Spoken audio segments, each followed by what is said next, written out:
इस वक़्त पूरी कौम को, पूरे पाकिस्तान को इस हिस्टोरिक विक्ट्री पर बहुत सारी मुबारकबाद हो। ड्यू टू नेक पेन मैं मतलब इतना ज़्यादा मूव नहीं कर पा रहा, सो है कांस्टेंट रहेगा मेरा हेड, तो बस बोलने पे इत्तेफ़ा करूँगा।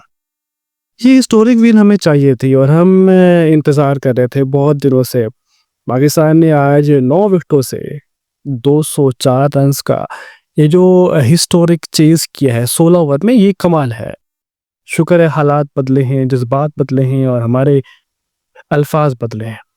क्योंकि अल्फ़ाज़ एक ही रह गए थे, वहीं हमारी सिलेक्शन पे बात होती थी, वहीं हम आकिब जावेद को बुरा-भला कहते थे और अपने तमाम बच्चों को, जो न्यू बच्चे हैं उनको भी बुरा-भला कहते थे, लेकिन सपोर्ट करते हैं। लेकिन हमें हमें अब ये सोचना चाहिए कि हसन नवाज़ ने जिस तरह आज 45 बॉल्स पे पाकिस्तान की तरफ से सबसे तेज़ सेंचुरी टी20 में, वो हसन नवाज़ की ही दर्ज हो रही है। और नैया का ये बच्चा, साउथ पंजाब का ये बच्चा बहुत कमाल, उसने बहुत इंटेंट के साथ खेला है। सबसे पहले वो स्लॉगिंग कर रहा था जब वो क्योंकि उधर से हारिस जो है उसने 20 बॉल्स पर 41 रन्स की जो वो लाजवाब कमाल बैटिंग की है, तो उसे कुछ सिंगल लेने में मदद मिल गई। जैसे वो खुद कह रहा था कि मेरा सिंगल नहीं हो रहा था और जब मैंने सिंगल ले लिया तो प्रेशर ख़त्म हो गया।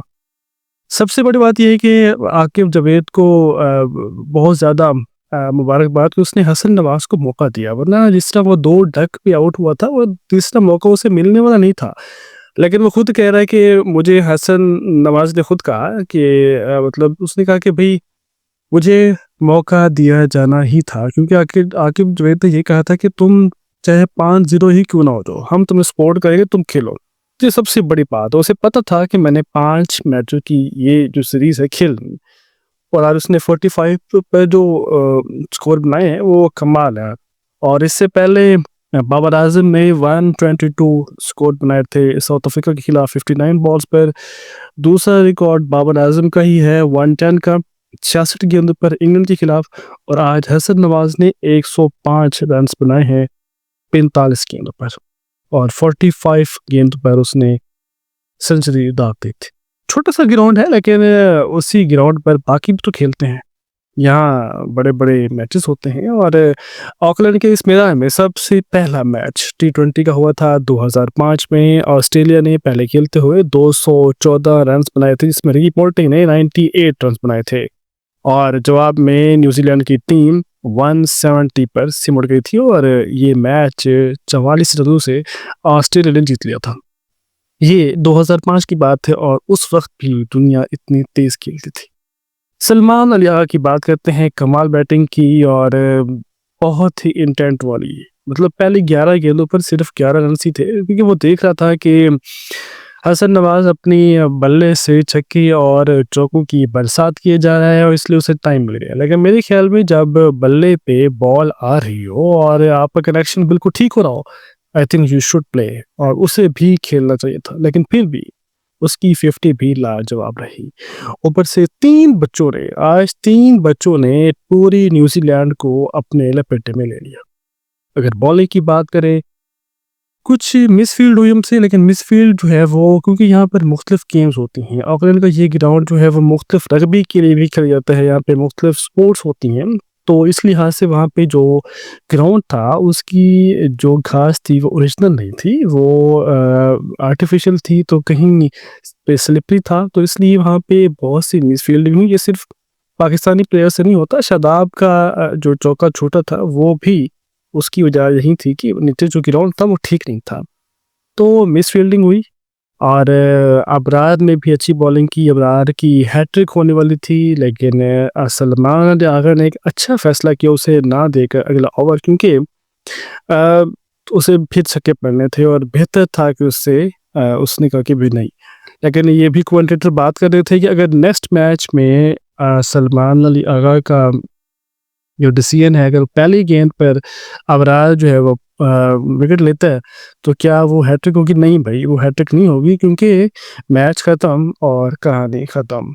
तो आज सबसे ज़्यादा जो है ना वो हिस्टोरिक चीज़ें हुई हैं, क्योंकि हमारा सबसे ज़बरदस्त पावर प्ले था और हमने 75 रन्स बनाए हैं पहले 6 ओवर में, और ये कमाल था। 8.1 ओवर में हमने 100 स्कोर बना दिए थे और 123 रन्स हमने बना दिए थे।